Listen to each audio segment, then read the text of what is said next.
Good morning. My name is Mark English, president of E&A Team. With April being Fair Housing Month, what I thought would be a very appropriate thing to do this month is to take the new NCSHA best practices that deal with accessibility. In other words, the NCSHA Board of Directors approved last December 46 new best practices for the industry. And what's happened is that almost 10% of the 46 deal directly with accessibility. So today I'm going to take one. It's item 23, dealing with capital needs assessments, which deal in parentheses, it talks about necessary improvements to physical accessibility.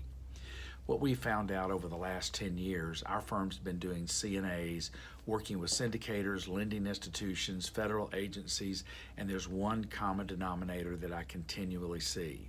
It is what I refer to as the Accessibility Lite, L-I-T-E, assessment. CNA inspectors who work off someone else's accessibility checklist have had no previous training on accessibility or independent knowledge about ADA, Section 504, or fair housing regulations and when they apply.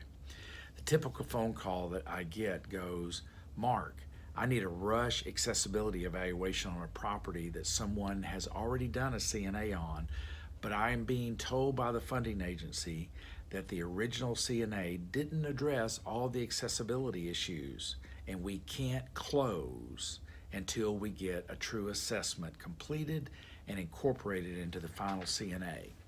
The results is a delay in closing, and more often than not, what we refer to as there being value engineering going on after the fact, because that means that they're trying to take the major accessibility issues and address them even though they're not figured into the original numbers."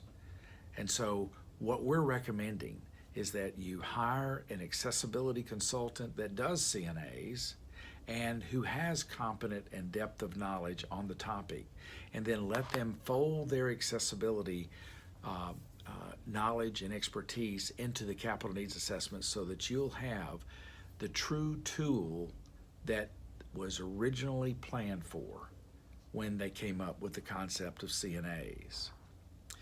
Listen, we'll be back later this week, and we'll be doing another of the top 4 things that deal with accessibility regarding the new best practices.